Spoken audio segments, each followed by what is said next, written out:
Graça e paz, meus irmãos. Sejam todos muito bem-vindos à nossa Escola Bíblica Discipuladora aqui na Primeira Igreja Batista do IPS.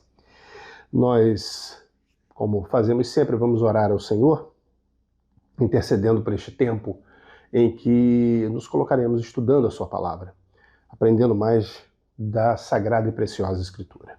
Oremos. Senhor Deus e Pai, nós agradecemos por este tempo em que nos predispomos e investimos no aprendizado da Tua Palavra, Pai.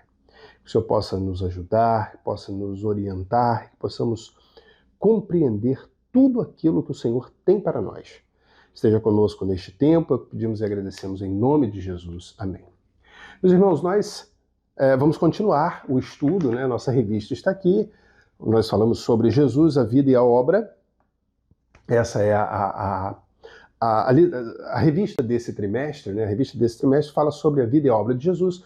Se o irmão, se a irmã ainda não tem a revista, pode entrar lá no site da convenção, pode digitar no Google, Convenção Batista Fluminense, Revista Palavra e Vida, e o irmão, a irmã vai ser direcionada para baixar, fazer o download da revista em formato digital. Em formato digital, como eu já disse em lições anteriores, ela tem alguns recursos adicionais, tem algumas coisas que são específicas por estar trabalhando no computador ou no dispositivo móvel. Você pode voltar para o sumário, na própria lição você tem um botão que volta para o sumário, as letras são muito maiores. Então, meu irmão, se você está com a revista física, ou minha irmã está com a revista física, está com alguma dificuldade, a letrinha é muito pequena, na versão digital as letras são bem maiores e bem mais legível. Então, pode baixar lá no site. A gente tem, na versão digital, realmente está bem bacana, está bem agradável mesmo de ler, de estudar nela.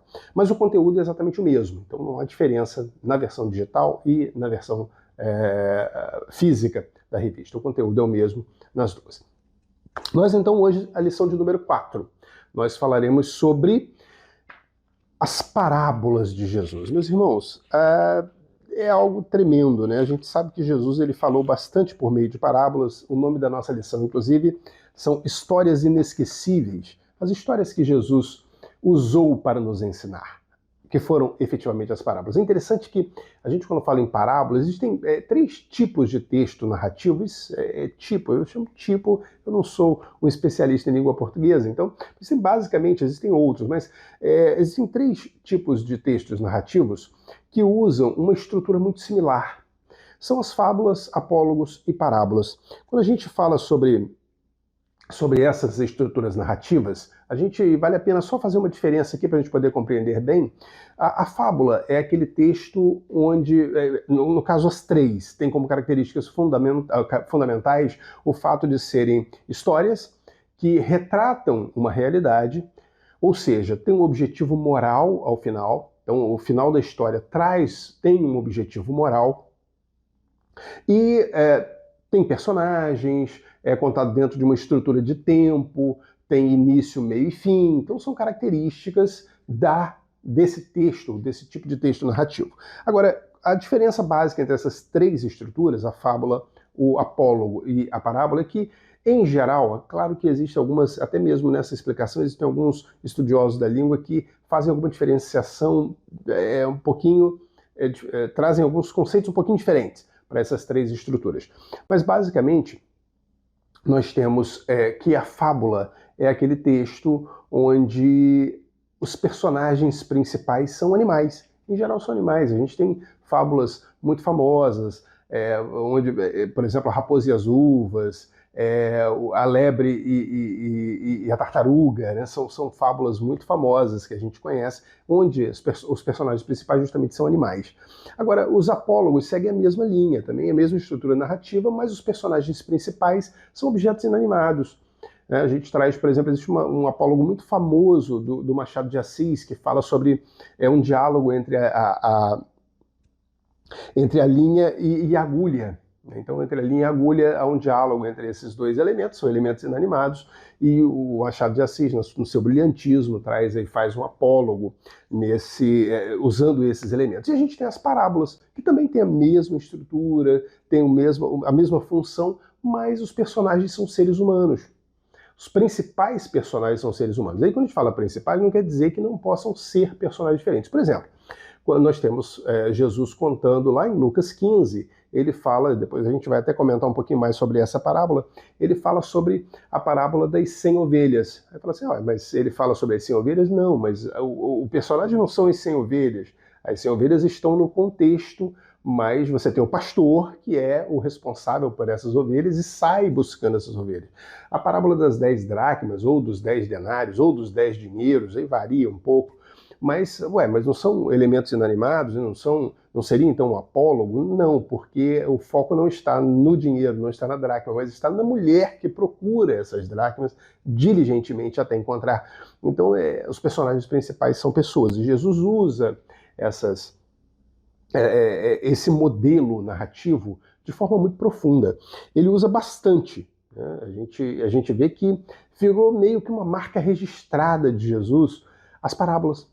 Elas estão assim muito ligadas. Tanto é que, se a gente for, por exemplo, para o meio secular, para o estudo mesmo da língua, a gente vai perceber que quando se fala em parábola, se fala em Jesus. O texto narrativo, que tem pessoas, a gente vê, por exemplo, as parábolas messiânicas, as parábolas de Jesus na Bíblia. É uma associação muito forte, porque Jesus, ele fala muito por meio de parábolas. Para ter uma ideia, meus irmãos, nós temos, e são fontes primárias do nosso estudo, nós temos 4 evangelhos. Esses 4 evangelhos, Mateus, Marcos, Lucas e João, ao longo desses evangelhos, Jesus, ele, principalmente nos sinóticos, né, os 3 primeiros, Mateus, Marcos e Lucas, são registradas aproximadamente 40 parábolas de Jesus. É um número expressivo de histórias, porque a parábola, como um texto narrativo, é realmente uma história, de histórias que Jesus conta para representar alguma coisa, para se fazer compreender ou não compreender. Isso é uma coisa que a gente vai falar também sobre isso. Jesus, ele tinha essa característica dentro das parábolas, que era fazer-se compreender ou não se fazer compreender, ou trazer aquele que está ouvindo, ou aquela que está ouvindo, a possibilidade de ter uma compreensão própria do texto. Isso é muito interessante dentro das parábolas de Jesus, ou do que ele traz para nós como parábolas. Né? Então a gente tem essa característica, a gente tem aí esses elementos que trazem. A gente vai ler o texto base da nossa lição, que a gente ainda não leu. Nosso texto base está no Evangelho segundo Mateus, capítulo 13.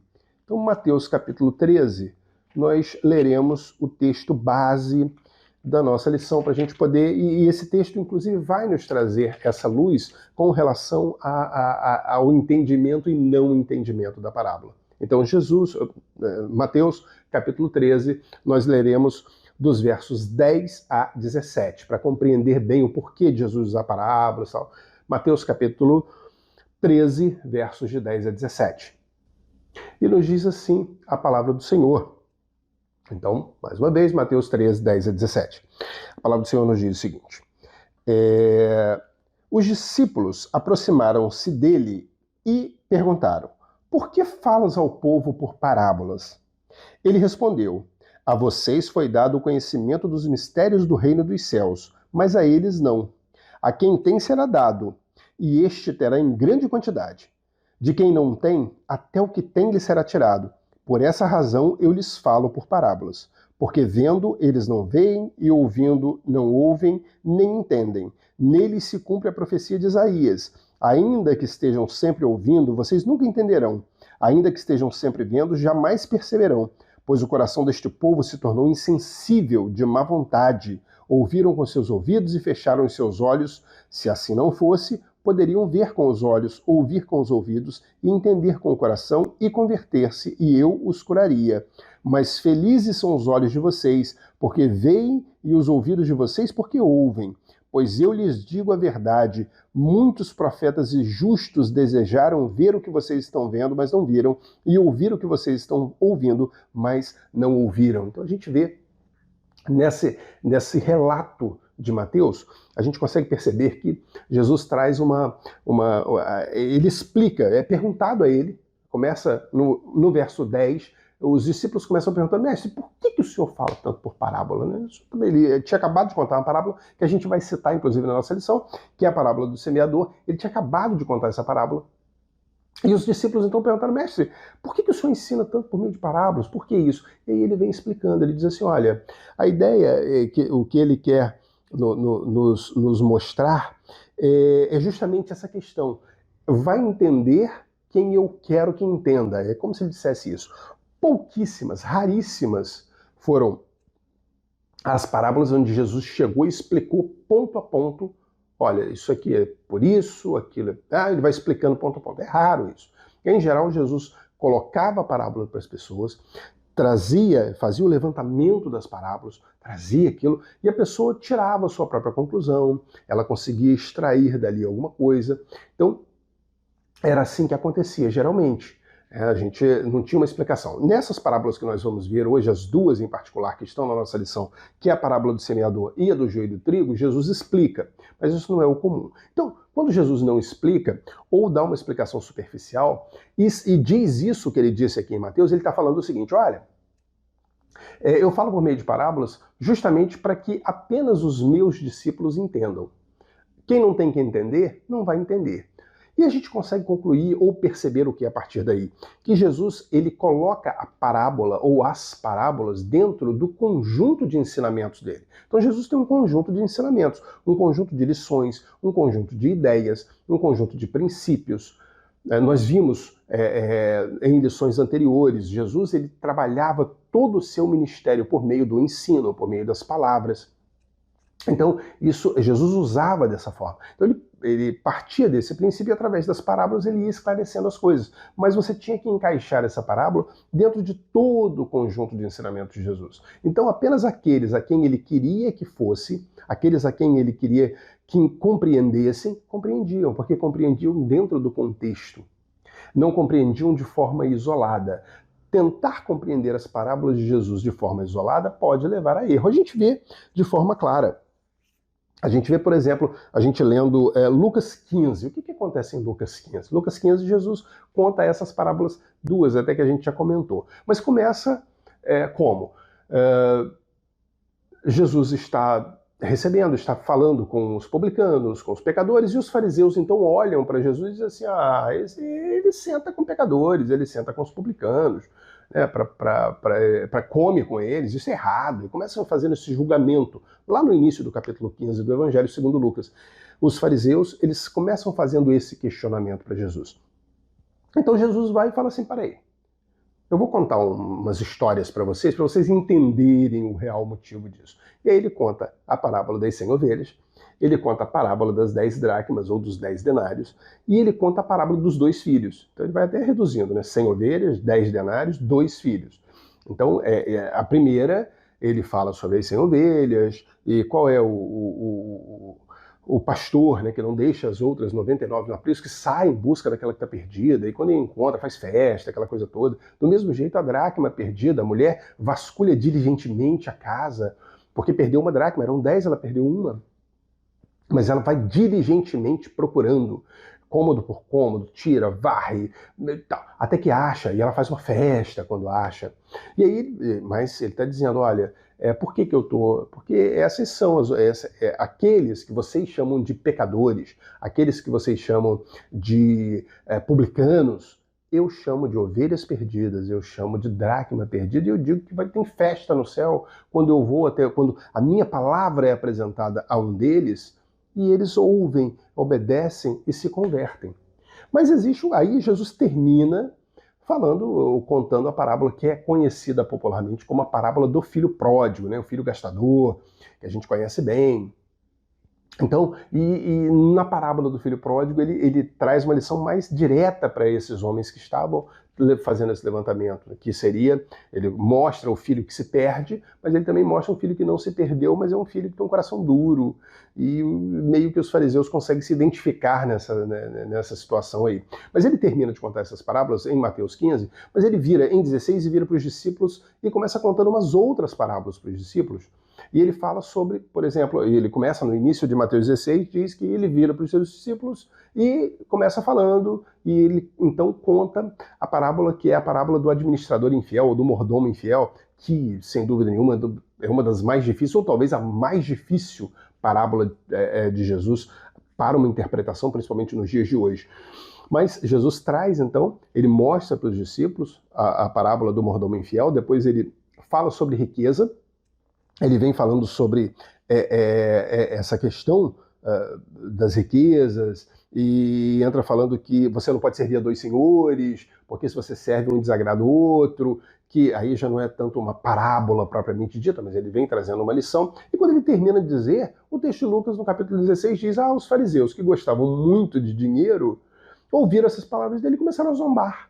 Então a gente consegue perceber claramente que quando Jesus usa as parábolas para se apresentar ou para apresentar a sua mensagem, a gente vai ver até qual é a principal mensagem que Jesus trazia nas parábolas. A gente percebe claramente que existia uma situação, ele falava para que as pessoas, quem ele queria que entendesse, iria entender. Aqueles que ele não queria não iriam entender, e iam interpretar de qualquer jeito, e alguns até zombavam, como a gente vê no Evangelho segundo Lucas. Então Jesus usa todo esse arsenal que ele tem, sendo Deus encarnado, com o conhecimento total e pleno da alma humana e da mente humana, ele usa isso então para trazer as suas lições por meio dessas histórias, por meio dessas parábolas. A gente vê que a gente busca, a gente consegue perceber de forma muito clara que Jesus ele usa e ele vai usando desses artifícios porque ele quer que esteja próximo dele, ele quer que os discípulos sejam realmente aqueles que vão compreender, e existe uma razão para isso. Os discípulos compreendendo, eles teriam uma missão, existe uma missão para esses discípulos, que era pegar essa palavra e levar adiante. Eles tinham a missão de levar adiante essas mensagens. Então, por isso que eles tinham que compreender muito bem e por isso que estava dentro desse conjunto. A gente consegue perceber isso e a gente vai ler, então, os textos que nós trazemos. Nós vamos ler duas parábolas que estão propostas para nós neste tempo. A gente vai conseguir ler esses dois textos e são parábolas que o próprio Jesus explica e a gente vai comentar um pouco sobre elas também. Então nós vamos começar com a primeira parábola, a parábola do semeador, que está em Mateus capítulo 13.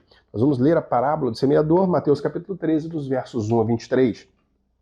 E nos diz assim a palavra do Senhor.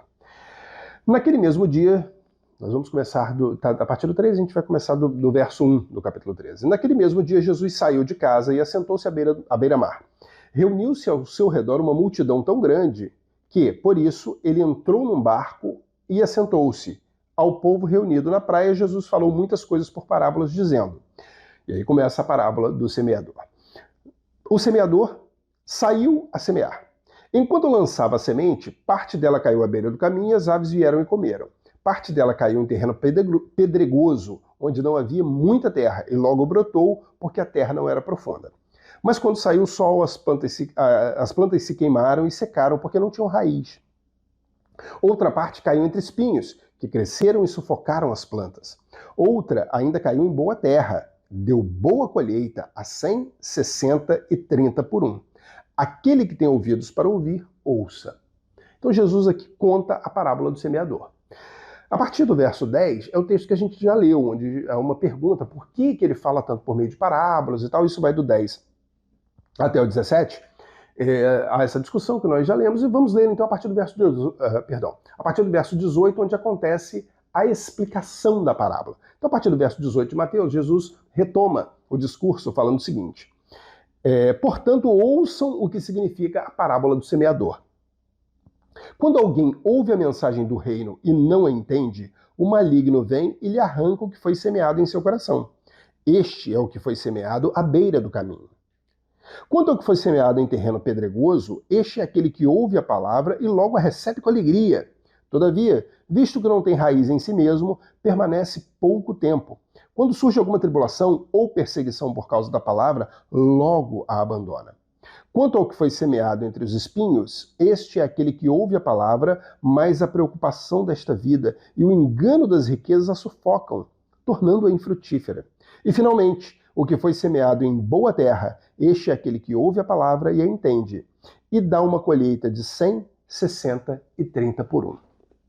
Então Jesus fala, ele traz a parábola do semeador, a gente viu dos versos 1 a 9, e a partir do verso 18, então, ele explica o que significa. Ele faz a gente vê que fica muito bem, ele explicando, fica muito bem definido o que ele está querendo dizer. E ele conta uma história do semeador que está semeando, e dependendo do local onde a semente cai, existe um resultado diferente.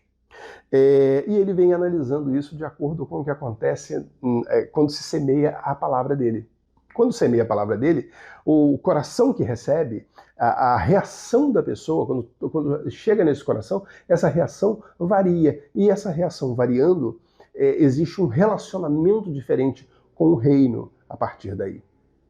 Isso aqui é muito interessante. E a gente viu que, dependendo da situação, cai entre pedras, cai entre espinhos, e cada um significa uma coisa. Cai à beira do caminho, né? Quando cai à beira do caminho, você não tem ela nem chega na terra para tentar frutificar, para tentar... Não, caiu na beira do caminho e acabou. Veio a ave, que seria o inimigo, né, como ele diz, come a semente e acabou. Não tem o que fazer ali. Essa não frutifica em absolutamente nada.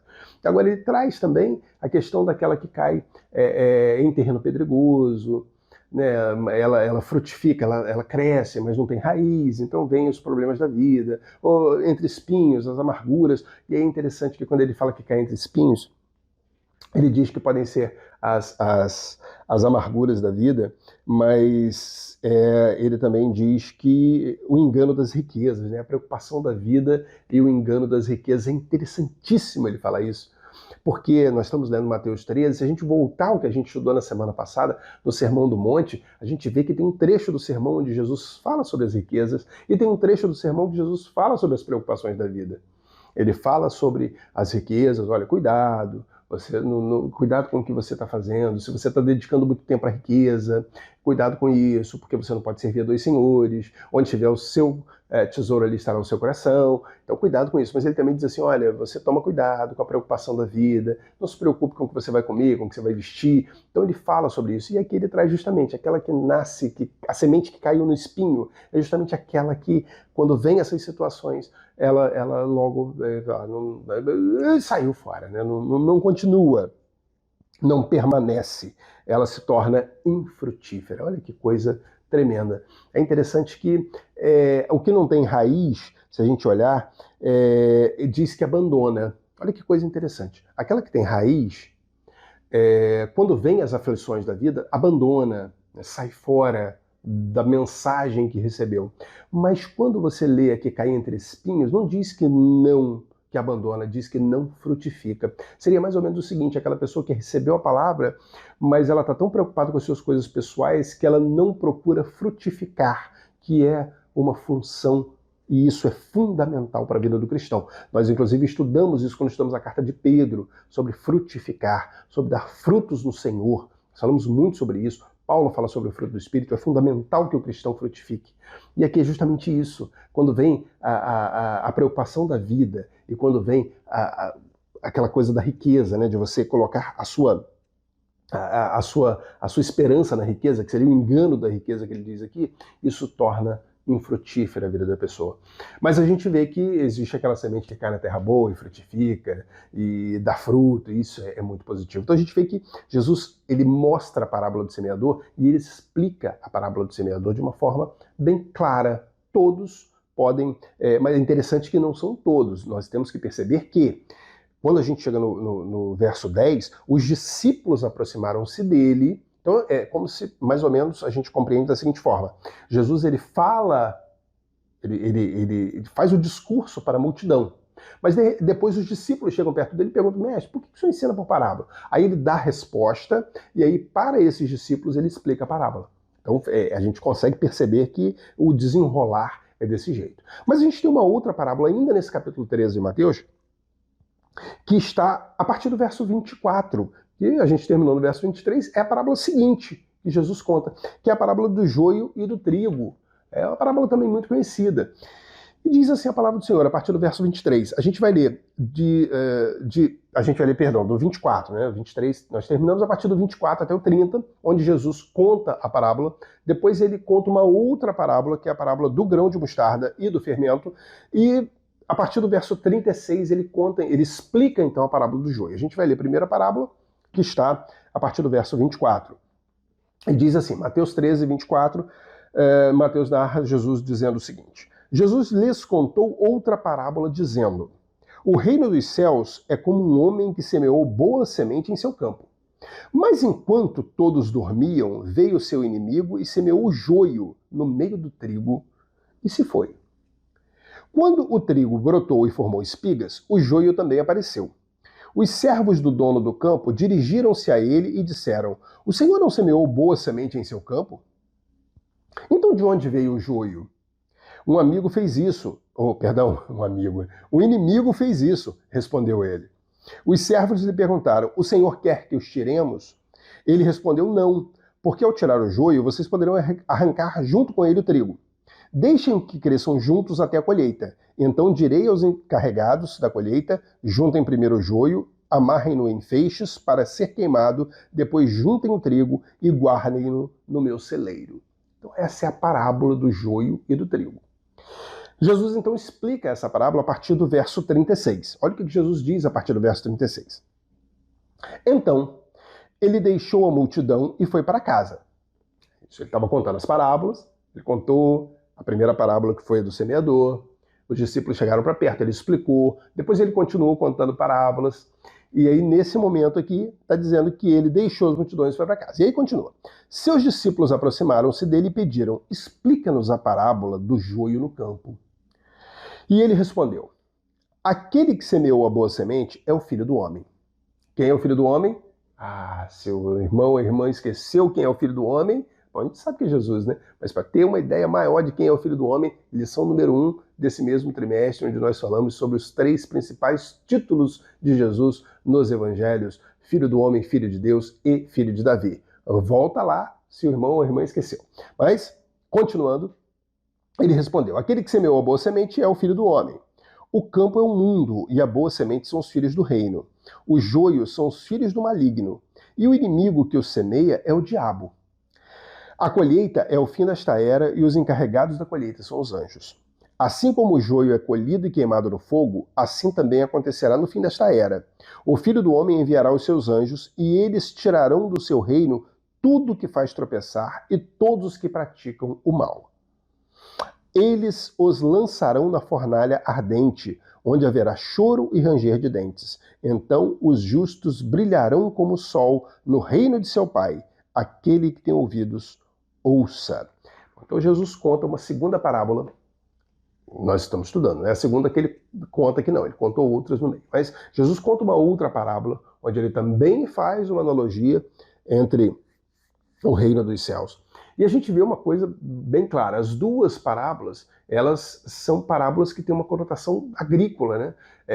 O semeador, a semente, o joio, o trigo. Até as parábolas intermediárias aqui que a gente vê, fala sobre o grão de mostarda.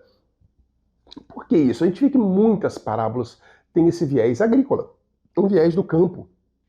É por conta da sociedade da época. Nós temos uma sociedade que explorava, apesar do grupo próximo a Jesus, muito próximo, serem de pescadores, mas era comum haver homens do campo naquela região, e até mesmo os pescadores conseguiriam compreender o que Jesus estava dizendo. Eles também tinham uma noção de como acontecia a coisa dentro da agricultura, que era a principal forma econômica da região. Então, daquele povo. Então a gente vê que existe muito essa questão de parábolas envolvendo questões de campo, questões agrícolas, de vinha, de joio, de trigo, de semente, de mostarda. Era muito comum isso, por conta desse cenário em que Jesus explicava. Essa é uma característica, inclusive, das parábolas. A ideia é que você use elementos que a pessoa vá compreender. É lógico que mesmo que Jesus deixasse em aberto as parábolas, mas é claro que ele tinha que usar elementos que estavam acessíveis à compreensão de todas as pessoas que estavam ali. Então, por isso ele usava esses elementos. Então a gente vê que ele tem essa questão. Agora, mesmo quando a gente consegue perceber isso, a gente tem que entender que a parábola e o que ele estava usando naquele ponto ali variava de acordo com o que ele estava dizendo. Então, em alguma situação, Jesus ele estava falando sobre uma determinada coisa, ele falava de um jeito. Às vezes aquele mesmo elemento, em outra situação, queria fazer referência a outra coisa. Vamos ver um exemplo disso para não ficar tão confuso só falando. Se nós pegarmos, por exemplo, Lucas, em Lucas, Evangelho segundo Lucas, capítulo 10, nos versos de 1 a 2, olha o que está escrito. Depois disso, o Senhor designou outros 72 e os enviou 2 a 2 adiante dele, a todas as cidades e lugares para onde ele estava prestes a ir, e lhes disse: a colheita é grande, mas os trabalhadores são poucos. Portanto, peçam ao Senhor da colheita que mande trabalhadores para a sua colheita. Olha que interessante o que Lucas está dizendo aqui, palavras de Jesus, logicamente. Lucas está registrando as palavras de Jesus, mas Jesus está falando novamente, usando os elementos da colheita, do semeador, mas aqui ele já não traz tanto essa característica. O que ele está querendo dizer aqui, basicamente, ele está ressaltando a quantidade ou a falta dos trabalhadores. Então o que ele está dizendo é o seguinte, olha, orem, inclusive isso é um apelo à oração, orem, peçam para que o dono da colheita, o dono da seara, mande trabalhadores para a sua seara. Então ele está falando que existe uma seara, ela é grande, mas tem poucos trabalhadores. Então aqui, e a gente percebe claramente que quando ele está falando aqui daqueles trabalhadores, daqueles que vão fazer a colheita, está falando de nós. Está falando do grupo que está lá e, é claro, uma representação no momento presente. Nós somos esses trabalhadores nessa colheita. Então ele está falando dessa quantidade. Agora, se a gente pegar, por exemplo, João no capítulo 4, para a gente lembrar, Jesus conversa com a mulher samaritana. Então ele vai conversando. Quando Jesus, a situação é mais ou menos a seguinte, Jesus ele chega, os discípulos deixam ele no poço e vão na cidade para comprar alimento. E ele então conversa com a mulher. Depois a mulher diz assim, olha, eu encontrei o Messias. E ela entra na cidade para falar com o pessoal, nisso os discípulos voltam. Quando os discípulos voltam, Jesus começa conversando com eles e fala exatamente isso que ele vai dizer aqui. Então João 4, de 35 a 38, está escrito o seguinte, vocês não dizem, daqui a 4 meses haverá a colheita? Eu lhes digo, abram os olhos e vejam os campos, eles estão maduros para a colheita. Aquele que colhe já recebe seu salário e colhe fruto para a vida eterna, de forma que se alegram juntos o que semeia e o que colhe. Assim é verdadeiro o ditado, um semeia e outro colhe. Eu os enviei para colherem o que vocês não cultivaram, outros realizaram um trabalho árduo e vocês vieram a usufruir do trabalho deles. Então a gente vê que, novamente, Jesus faz uma alusão aos trabalhadores, aqueles que estão colhendo, mas aqui o sentido já é outro. Jesus aqui está dizendo, a gente viu em Lucas que ele estava falando sobre a quantidade, aqui ele já fala sobre a urgência do trabalho. Ele está falando assim, olha, vocês estão dizendo que tem 4 meses para a colheita? Isso podia ser interpretado como um ditado que diz, você não consegue antecipar a colheita. Mas Jesus diz assim, olha, eu digo que vocês olharem porque os campos estão prontos para a colheita. Então existe uma urgência em fazer isso. Vocês precisam. Inclusive, como se ele estivesse dizendo assim, olha, vocês estão trabalhando num campo que outros semearam. Então não façam corpo mole, porque outros já fizeram o trabalho deles. Vocês têm que fazer o de vocês agora. Não deixa para depois, o momento chegou. Então Jesus, ele está intimando mesmo, o pessoal está chamando a responsabilidade ali. E tanto é que ele fala, olha, vocês vão se alegrar juntos, quem semeou, quem colheu, mas vocês precisam fazer a parte de vocês. Então Jesus está trazendo essa mensagem aqui. É diferente, então a gente vê que o símbolo, o elemento é o mesmo. E a gente vê, inclusive, que nessas duas pequenas histórias, ou nessas duas alegorias que Jesus traz aqui, tanto em Lucas quanto em João, a gente percebe que os trabalhadores, aqueles que vão fazer a colheita, somos nós.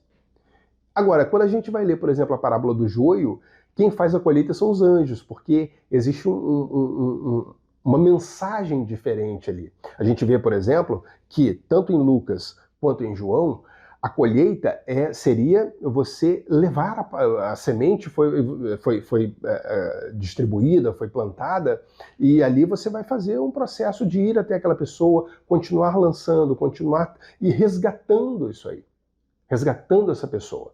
Então, num plano ainda existencial terreno. Agora a gente vê que quando Jesus fala da parábola do joio e do trigo, ele está fazendo uma alusão escatológica mesmo, ao momento final, ao juízo final, onde os anjos que farão a colheita. Então, dependendo da situação, Jesus ele vai colocando a mensagem de acordo, ele vai usando os elementos de acordo com a mensagem que ele quer transmitir. Então a gente consegue fazer essa diferença muito clara, a gente consegue identificar quem são os elementos, quem são as pessoas, lendo o que Jesus está trazendo. Então, uma coisa até interessante, né, que na parábola do joio e do trigo, que salta aos olhos, a gente só fez esse parênteses para entender essas diferenças, que salta aos olhos é que Jesus, quando pede a explicação, ele traz o seguinte, olha, ele traz o seguinte, olha, cuidado, a parábola do joio e do trigo, ela diz exatamente o seguinte, que dentro da igreja, é isso que ele está dizendo, dentro da igreja existem pessoas que são salvas, existem pessoas que não são. Existem pessoas que estão ali realmente num relacionamento com Deus e frutificando para o reino. Existem pessoas que não. Existem pessoas que estão ali e realmente não sabem o que estão fazendo ou que foram realmente plantadas pelo inimigo, que é o que ele está dizendo. Mas a gente tem que tomar cuidado, tem que ser cauteloso, logicamente que sim, mas não em excesso, porque o próprio Cristo e o próprio dono da colheita, que é quem ele faz alusão aqui, vai ser responsável para, no momento certo, fazer a limpeza. Ele vai ser responsável para, no momento certo, fazer e trazer a diferença e limpar a sua própria casa. Então, a gente, é claro, tem que ser cauteloso, porque muitas vezes uma pessoa dessa pode fazer uma interpretação bíblica errada, não tem a iluminação correta do Espírito Santo. Então, é claro que a cautela nós temos que ter. Mas o responsável por limpar a casa é o próprio Cristo, é o próprio dono da colheita. Então, isso fica muito claro na parábola do joio e do trigo. E é uma parábola com um viés assim, de fim dos tempos. Né? Ele, inclusive, termina falando justamente sobre isso. Eles lançarão na fornalha ardente, no caso, o joio. Né? O joio era uma planta que, pelo que parece, existia uma semelhança com o trigo quando estava começando a brotar, mas tinha algumas características e tal. Mas existia um problema muito sério no joio, é que o joio ele poderia produzir um fungo que era venenoso, tanto para pessoas quanto para animais. Então ele trazia outros problemas, além de não ser comestível, não dá para fazer pão de joio. Né? Então, mas crescia e você podia, é claro, atrapalhar o próprio trigo. Esse era o grande problema. Existia essa preocupação daqueles que estavam trabalhando. E não, fica tranquilo, deixa crescer e depois a gente vai resolver. E aí o texto diz, lançarão na fornalha ardente o joio, onde haverá choro e ranger de dentes. Então os justos brilharão como o sol no reino de seu Pai. Aquele que tem ouvidos, ouça. E a gente vê que volta a questão aqui do reino, que a gente ainda vai falar sobre ele. Por quê? Porque o foco das parábolas de Jesus é apresentar o reino. O reino que muitas vezes é retratado como reino dos céus, em outras é retratado como reino de Deus. Existe essas duas formas de fazer de fazer a colocação, mas que querem dizer a mesma coisa. Interessante que a gente vai ler aqui justamente o que está na nossa revista. O nosso autor traz alguns dados aqui quantitativos, e ele diz o seguinte, a expressão reino dos céus ocorre 33 vezes em Mateus. O reino de Deus ocorre 4 vezes em Mateus, ou seja, reino dos céus 33 vezes, reino de Deus 4 vezes apenas. E aí ele cita até Mateus 12, 28, 19, 24, 21, 31 e 21, 43. Aí ele continua dizendo, o reino de Deus, 14 vezes em Marcos, 32 vezes em Lucas e 2 vezes em João. 6 vezes em Atos, 8 vezes nas cartas de Paulo e 1 vez em Apocalipse. Então, o que ele está querendo dizer é mais ou menos o seguinte, olha, Mateus usou o reino dos céus, os outros usaram o reino de Deus. Mas por que essa diferença? Aí é interessante a gente ver a origem. E fica uma coisa muito clara, nós já chegamos a comentar isso lá na nossa primeira lição. Parece uma coisa clara se a gente for ler com calma, principalmente os evangelhos sinóticos, que Mateus escreve para os judeus. Mateus ele escreve, ele é o que faz mais citações do Antigo Testamento, mostrando para o povo, já que ele está escrevendo para os judeus, de que aquele era o Messias que foi prometido no Antigo Testamento. Então Mateus traz essa característica. Por isso até a gente chegou a comentar, inclusive em lições passadas, que é o primeiro evangelho, porque é como se fosse a transição, né? Aquele que mostra o Antigo Testamento na figura do Cristo. Então é como se ele fosse essa transição, por isso que ele foi colocado no primeiro. Lembrando, mais uma vez, a ordem dos livros, meus irmãos, não é canônica. A posição dos livros da Bíblia não é canônica. Canônico é o conteúdo. Nem título do livro é canônico, não. Tá? O título foi dado depois.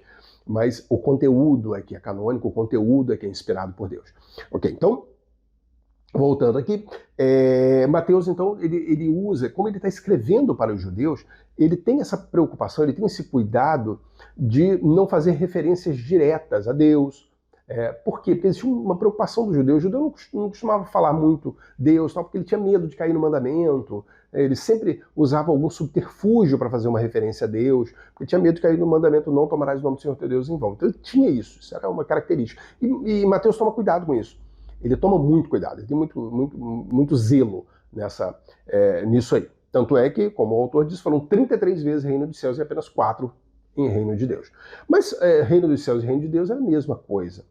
Representavam a mesma situação, né? Representavam o mesmo elemento. E a gente vai ver, quando a gente fala sobre o reino dos céus e o reino de Deus, se a gente pensar, por exemplo, que os outros evangelistas, Marcos e Lucas, eles escreveram para um povo com uma mentalidade grega e romana, a gente pode pensar dessa forma, para os gentios em geral. Se a gente for olhar, talvez a expressão reino dos céus ficasse meio deslocada. Se a gente olhar, por exemplo, na cultura grega, a gente falar isso é uma coisa, a gente vê em filme e tal, que existiam os deuses gregos e eles não tinham essa visão de que os deuses moravam no céu. Os deuses moravam numa montanha, o Monte Olimpo. Então talvez fazer uma alusão ao reino dos céus fosse meio incompreensível para os não-judeus, né, para os gentios, no caso principalmente para os de pensamento grego.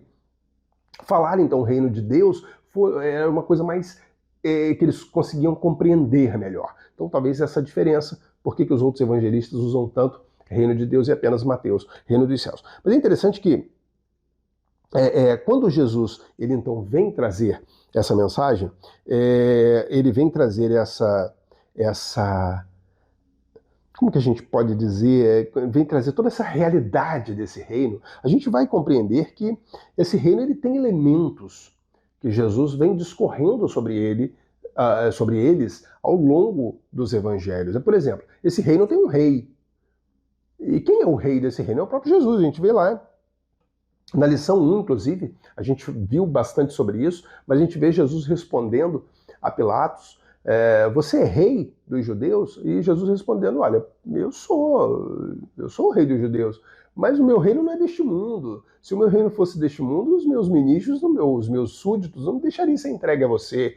Então Jesus, ele traz está lá em João 18, ele traz essa realidade de que ele é rei. Então ele é rei de quê? Do reino dos céus ou do reino de Deus. Agora, esse reino ele também tem leis. É um reino baseado em leis. Quando você fala que tem um rei e tem leis, você está dizendo que esse reino tem um governo, né? Ele tem um rei, uma figura política, e tem leis que direcionam esse reino. E a gente falou sobre as leis do reino na lição passada, quando a gente falou sobre o Sermão do Monte. Volta lá, meu irmão, volta lá, minha irmã. Se você não assistiu, a lição anterior, lição de número 3, falando sobre o Sermão do Monte, as leis do reino. Então, tem leis. Agora, esse reino ele também tem um espaço geográfico não físico. A gente viu em João 18, o meu reino não é deste mundo. Então, é um reino espiritual. Esse reino, ele também tem um povo. Que povo é esse? É a igreja. Nós somos o povo do reino de Deus. A gente consegue trazer os elementos que formam um Estado, né? Que formam uma nação. O povo é a igreja. E esse povo, olha só que interessante, mas esse povo que é peregrino e estrangeiro, isso a gente viu lá Pedro falando isso, quando estudamos a primeira carta de Pedro, somos peregrinos e estrangeiros neste mundo. Então nós, como peregrinos e estrangeiros neste mundo, nós temos uma missão. Os cidadãos desse reino têm uma missão. Que missão é essa? Levar a palavra, pegar todo esse conhecimento, levar essa palavra, esse conhecimento para as pessoas, trabalhando no que é chamado por Paulo, no caso, como ministério da reconciliação.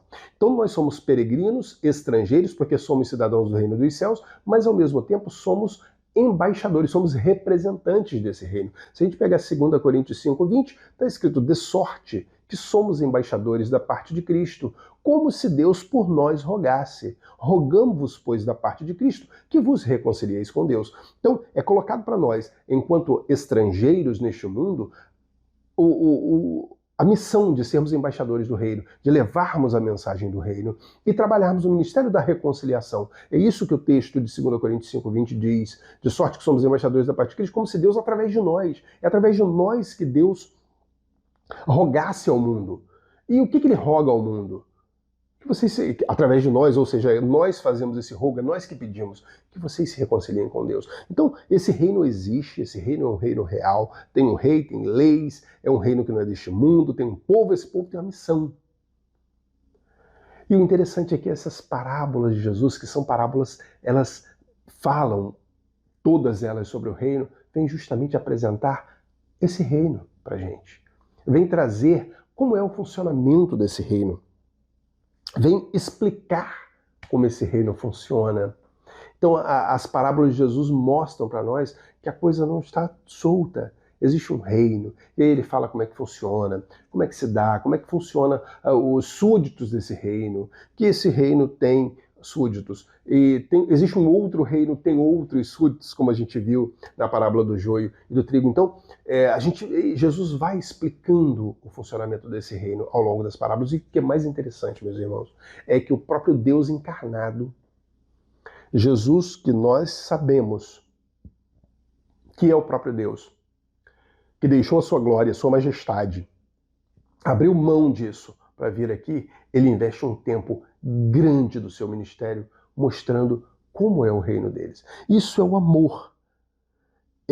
Isso é realmente tão profundo, porque é como se Jesus estivesse fazendo um contraponto ali ao próprio reino de Israel, que foi um reino estabelecido para que viesse o Messias. Mas é como se o reino de Israel, que foi estabelecido para que viesse o Messias, chegou num determinado ponto em que esse reino, então, agora ele perde o seu lugar de ser único diante de Deus para um plano superior, para um reino espiritual, um reino que não terá fim, assim como a gente viu quando estudou o título Filho de Davi, o reino que não tem fim, um reino eterno.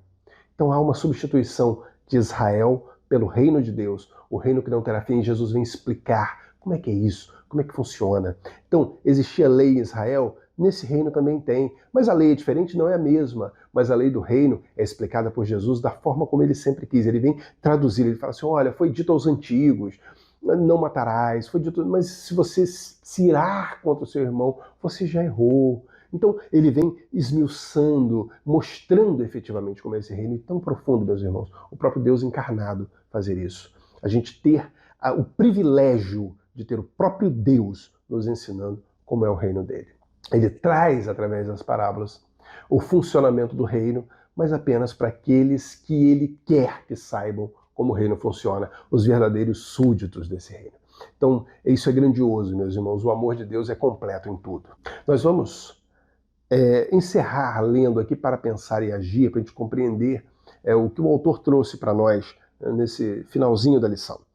E o primeiro tópico ele diz o seguinte: olhando para a parábola do semeador, você entende que tem sido que tipo de semente aquela que recebe da palavra da verdade e logo abandona por conta das coisas desse mundo, ou a que foi semeada em terra boa e produz bons frutos? Que frutos você tem produzido? Então ele está perguntando diante da parábola do semeador, qual tipo de semente que você é, meu irmão? Qual tipo de semente que você é, minha irmã? Se você é a palavra que é aquela semente que se perde, é a semente que está preocupada com as riquezas e entre espinhos, ou a semente que se perde pelas próprias questões do mundo, ou se é a semente boa que está frutificando. Isso que ele está perguntando. E ele ainda pergunta, como se sente ao saber que Deus compartilha com você as coisas do seu reino? Bom, é de uma alegria tremenda. Essa eu vou responder, né? É de uma alegria muito grande. Nós conseguimos compreender isso.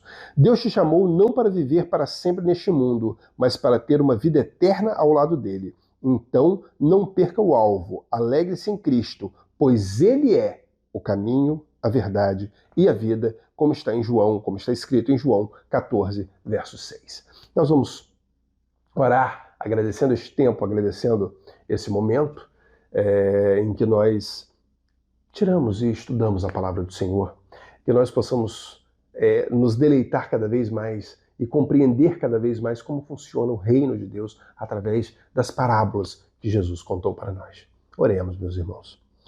Senhor Deus e Pai, nós agradecemos por este tempo, agradecemos porque o Senhor está conosco, agradecemos pela Tua palavra que foi estudada, agradecemos por tudo, Pai. Agradecemos porque o Senhor deixou verdades profundas para nós através das parábolas, através da Sua mensagem.